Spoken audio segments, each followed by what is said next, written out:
Everyone keeps saying the petrodollar is ending, but most of those arguments are aimed at the wrong target. They stare at the headline, one cargo priced in another currency, one announcement from a Gulf minister, one flashy chart, and they call it a regime change. That's not how systems break. Systems break where pressure meets friction, where rules meet reality, and where the plumbing starts to leak today. Venezuela is one of the best places to watch that leak because sanctions don't just restrict trade, they reroute it. When a country is cut off from the clean, compliant pathways of global finance, it doesn't stop moving oil. It learns to move oil differently through riskier ships, stranger paperwork, quiet intermediaries, and pricing that reflects fear. And the moment trade has to improvise, you get a rare view into what actually holds the dollar-centered order together. Here's the right now part that matters. The United States is trying to enforce sanctions at the level where money becomes motion, shipping, insurance, and access. That means designating vessels, tracking cargoes, and intercepting tankers moving Venezuelan crude, including loads headed toward Asian buyers. It also means discovering in public that enforcement is not a magic spell. If a sanctioned tanker refuses to cooperate, you still need trained boarding teams, aviation support, clear legal authority, and time. And even with pressure dialed up, some loaded tankers still slip out by running dark and taking the risk. That messiness is the point. If the dollar system were just oil is priced in dollars, none of this would matter. But the real power is layered: legal jurisdiction, banking exposure, maritime services, compliance networks, and the credibility that the U.S. can actually follow through. When enforcement looks stretched, when ships slip out anyway, when workarounds keep functioning, you're watching a stress test run in real time. So if you want to understand whether the petrodollar is ending, stop looking for a single dramatic switch. Watch the workarounds. Watch what they cost. Watch who pays those costs and who decides the rules. That's where the system tells the truth. When people say the petrodollar is ending, they often mean 5 different things. And mixing them up is how you get fake certainty. Think of the oil dollar system as 5 pipes running in parallel: pricing, invoicing, settlement, reserves, and recycling. They connect, but they do not move at the same speed, and one pipe can shift without the whole stack flipping. Pricing is the easiest to notice. A lot of crude is benchmarked in dollars because the deepest benchmarks and risk markets are still dollar-centered.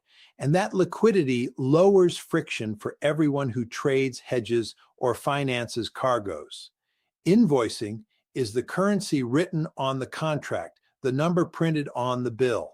Settlement is what actually happens when money moves: which banks touch the payment, which correspondent routes get used, and which compliance filters get triggered. The same shipment can be priced off a dollar benchmark, invoiced in dollars, yet settled through a third-party chain or a netting arrangement designed to minimize exposure to certain banks. Or it can be invoiced in a local currency while the producer still hedges in dollar derivatives, which quietly pulls risk management back into the dollar ecosystem. Recent IMF work makes the point directly: settlement currency is not a reliable proxy for invoicing currency, especially where policy pushes local currency settlement. Reserves are a different pipe entirely. That is central banks choosing what to hold as liquid crisis-ready assets. Those decisions move slowly, and they respond to trust, market depth, and legal predictability more than to a viral headline. It is one reason the dollar can remain dominant in trade invoicing, even in commerce that does not involve the United States directly. The 5th pipe is the one most people forget: recycling. When oil exporters earn dollar revenue, They spend a portion on imports and save another portion in foreign assets held abroad, from bank deposits to bonds and private equity. That reflow of oil receipts back into global assets is what the IMF calls petrodollar recycling. Now, the myth busting part, because this topic attracts folklore, you will hear that there was a single formal petrodollar agreement between the United States and Saudi Arabia signed for 50 years and that it expired on a specific date. So the system is now over. The historical record does not support that neat story. Analysts have explicitly noted there is no official agreement requiring Saudi Arabia to sell oil in US dollars. And the viral 50-year deal expired claim has been debunked by fact checkers and corrected after it spread online. What actually exists is a mix of incentives, market infrastructure, and political relationships that made dollar use convenient and durable, not a single on-off contract. So, what would count as the end in a serious sense? Not a few shipments settled in yuan, euros, rupees, or dirhams. That is margin behavior, and margins can be noisy. A real end would look like sustained movement in the rails, trade finance and insurance that function at scale without dollar touch points, deep non-dollar hedging that can carry big volumes, producer invoicing norms shifting across multiple major exporters, and reserves allocation moving in a durable direction. Hold this five-pipe model in your head because Venezuela forces these pipes to reroute under stress. And you would expect recycling to change too. Exporters would begin parking surplus in non-dollar assets at scale, not as a gesture. The shift would show up in futures liquidity, collateral choices, and the ability to borrow against oil flows outside the dollar. Until those plumbing pieces move, the system is bending, not breaking. That is the real scoreboard here. Venezuela is where sanctions stop being a headline and become a systems test. On paper, sanctions are rules and penalties. In practice, they are frictions applied to a commodity that still wants to move. Crude has to be loaded, insured, financed, tracked, and discharged at a port that will accept it. Every step is a choke point. That is why Venezuela matters for the petrodollar debate. If you want to know whether the dollar order is weakening, do not start with slogans about the end. Start with the rails. Who can insure the cargo? Who can finance it? And who can clear the payment? Begin with the enforcement stack. The U.S. Treasury, through OFAC, designates individuals, companies, and sometimes specific vessels tied to sanctioned trade. When a party is blocked, U.S. persons must block, meaning freeze, the property and interests in property of that party that fall within U.S. jurisdiction, and they cannot deal in it. This is blocked property, frozen, not seized, and effectively unusable for everyone. That legal rule then spreads through incentives. Banks avoid payments that could trigger penalties. Insurers and classification societies avoid ships that could be detained or denied port access. Traders respond by adding intermediaries, changing counterparties, and routing money through paths that minimize exposure to U.S. jurisdiction, because jurisdiction over finance is the real choke point. Now watch what pressure does to the trade itself. Sanctions do not only restrict volume, they reshape the route. The first friction is ship availability. If reputable owners step back, traders hunt for hulls that will take the risk, often older vessels with unclear ownership and weaker insurance. The second friction is identity. If a cargo is clearly Venezuelan, it becomes harder to finance, harder to resell, and harder to discharge at a compliant port. So identity becomes the battlefield. You see ship-to-ship transfers meant to reset paperwork. You see blending meant to change the lab profile. You see flag changes, renamed vessels, and ships that go dark by limiting tracking signals. Flags change, names change, and ownership is layered through shell companies, so no one actor looks like the buyer. Captains choose routes that avoid inspections, and insurers charge premiums that function like a tax on risk. None of this is elegant. It is operational scrambling and it is expensive. Reuters described a particularly revealing workaround: traders rebranding Venezuelan Marais crude as Brazilian bitumen blend, backed by false certificates of origin and spoofed location data, so cargo could reach China without a Venezuelan label that creates financing and compliance problems. That detail is not just colorful, it points to the binding constraint. The problem is not only finding a buyer. The problem is whether the deal can survive the rails in between, including trade finance, insurance, and port services. When the constraint is the rail, the market adapts around the rail. Then the stress test becomes visible because enforcement meets named ships and capacity limits.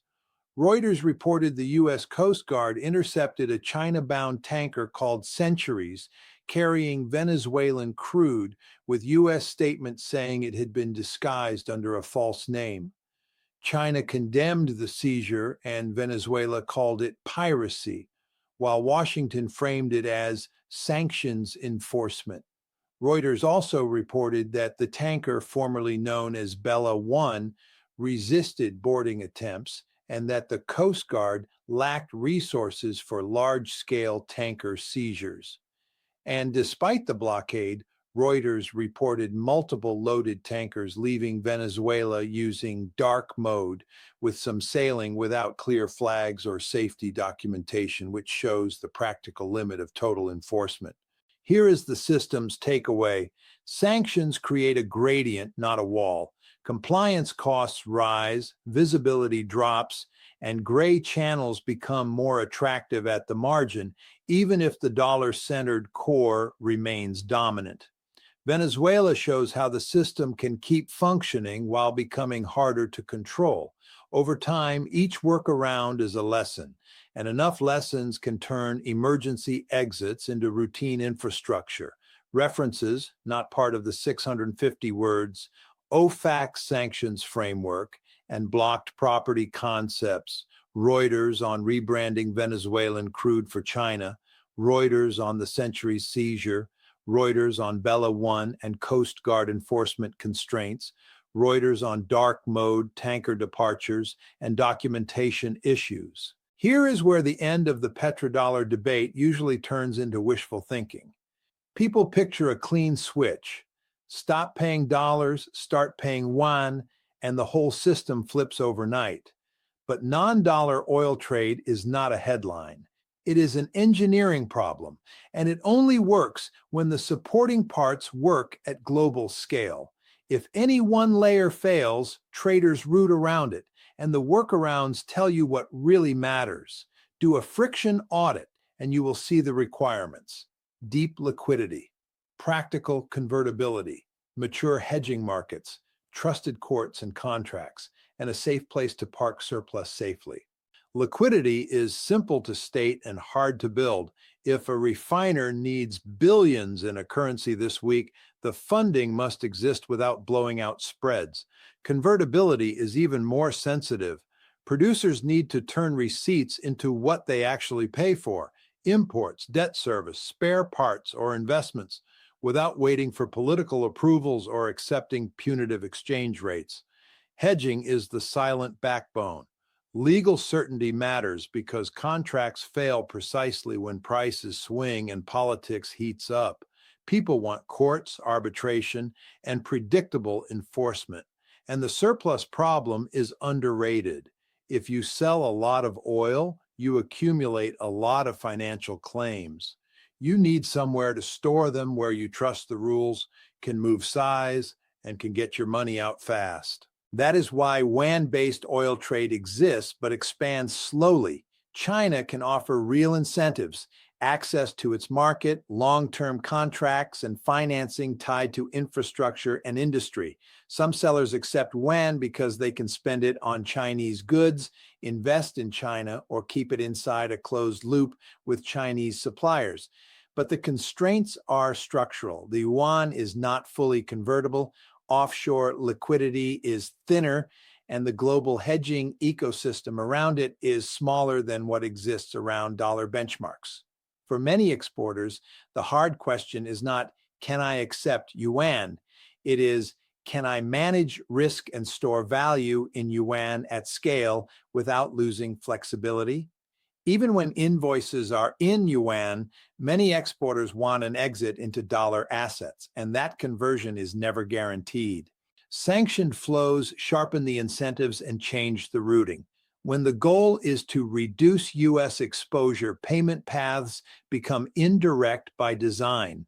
You see third country intermediaries, regional banks with minimal U.S. touch points, netting arrangements that offset imports and exports, partial prepayment where a buyer funds operations up front and is repaid in future cargoes, and barter-like deals where oil settles old debts or buys critical inputs. These methods are not free. They add friction, widen spreads, slow deals down, and increase the number of failure points. But for some states and firms, the trade-off is worth it. Accept higher costs today to lower vulnerability tomorrow.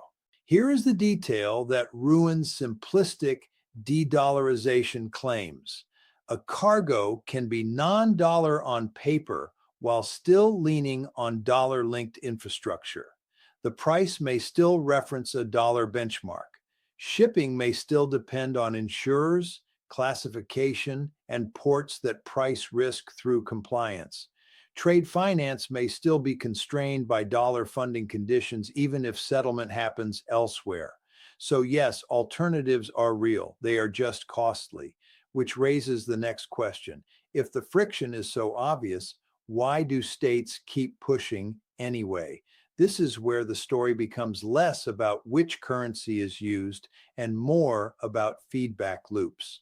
The dollar order is not held together by a single deal.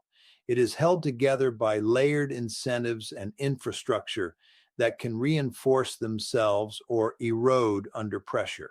Venezuela matters because sanctions compress the timeline and force the system into edge cases. Edge cases are where you see what is structural and what is optional.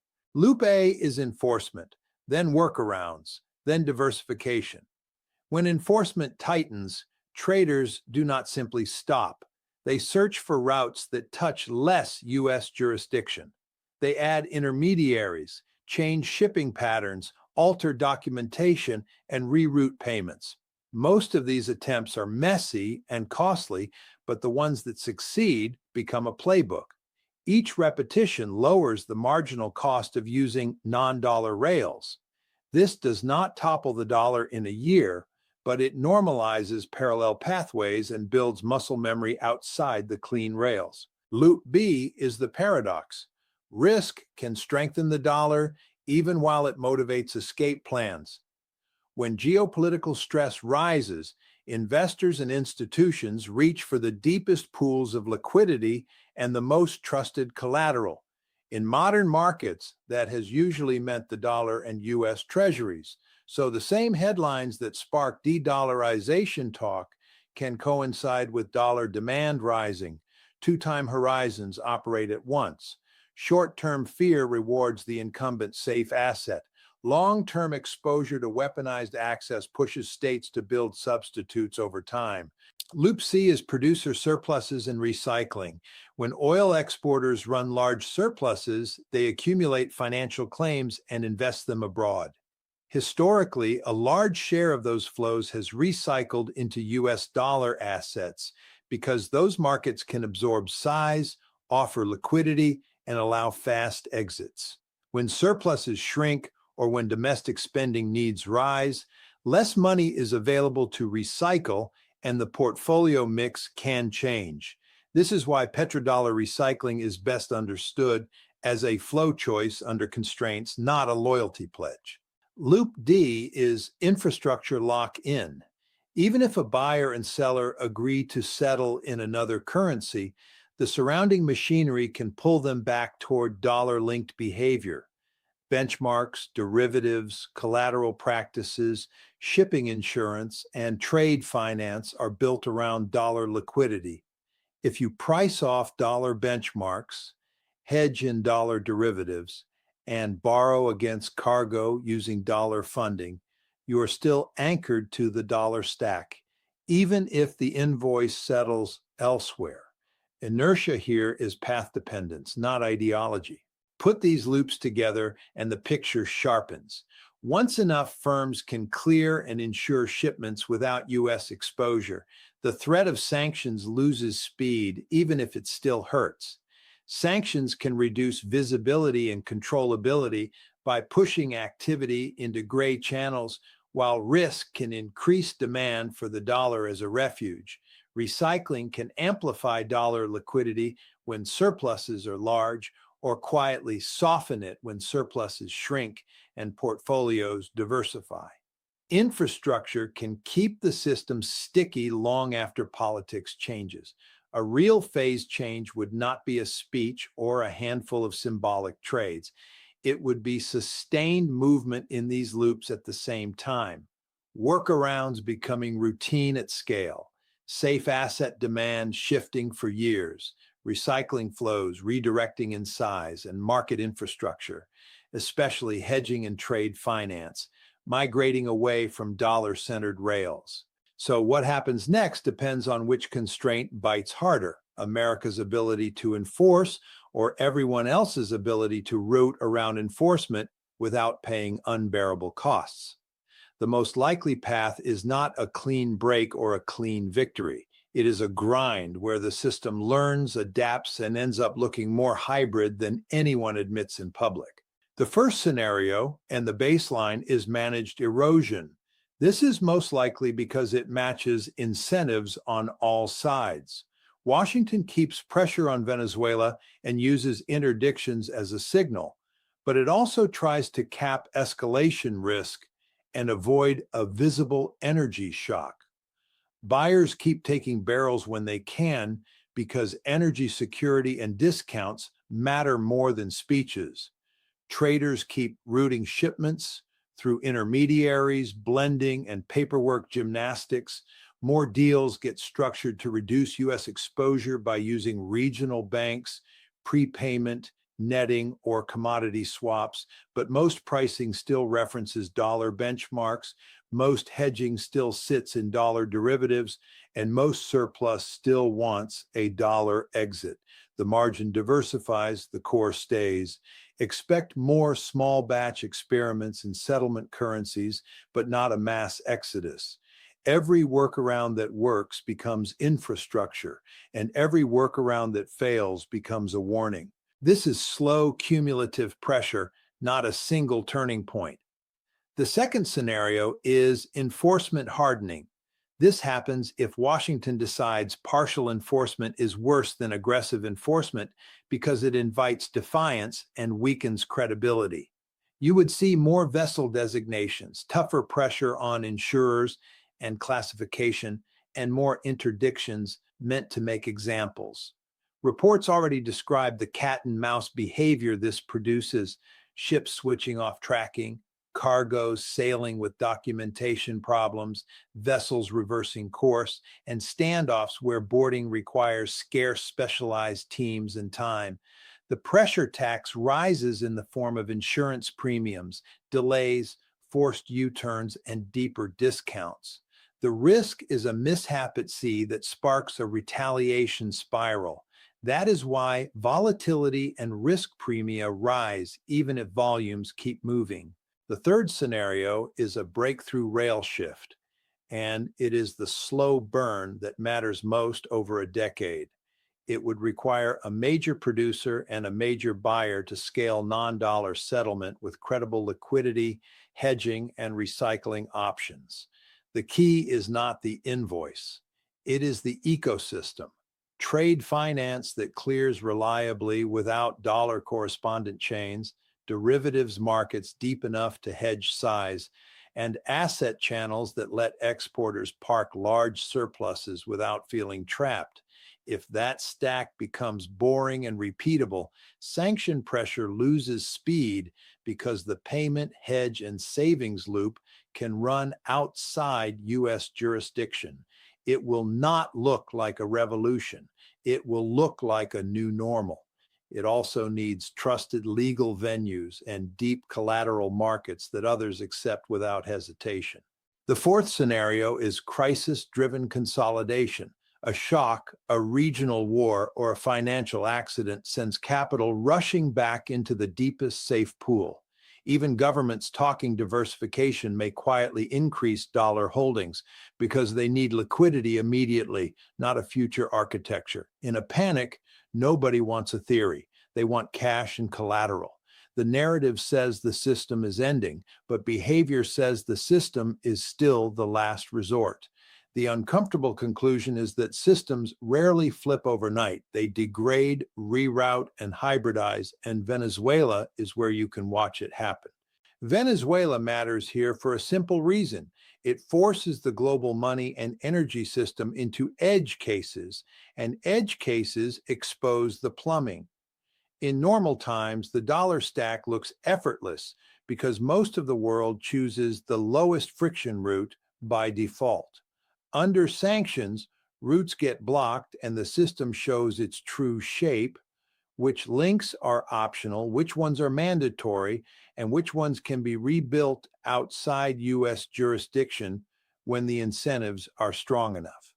Because oil is physical, the workarounds leave fingerprints. Ships, documents, insurers, banks, price discounts, and delays you can measure in real time.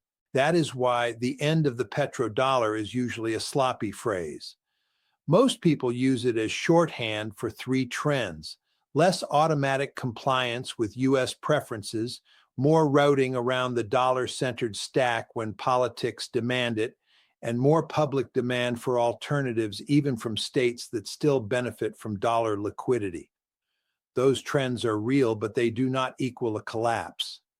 As long as dollar-safe assets remain the easiest place to park large surpluses, and as long as oil benchmarks, futures liquidity, and trade finance still run most smoothly through dollar funding, the system will look less like a collapse and more like a hybrid architecture. So stop watching speeches and start watching the rails. Watch settlement patterns, not announcements. Are non-dollar payments becoming routine at meaningful volumes without hidden dollar dependencies? Watch hedging depth.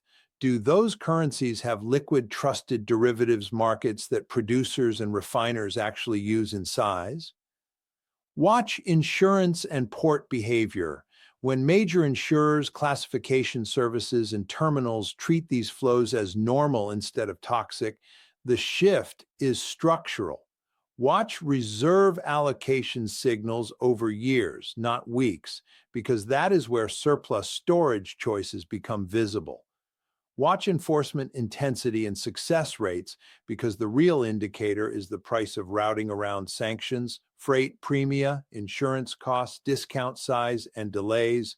Venezuela does not prove the petrodollar is dying. It shows you how the stack bends under pressure and what would have to move persistently for it to truly weaken.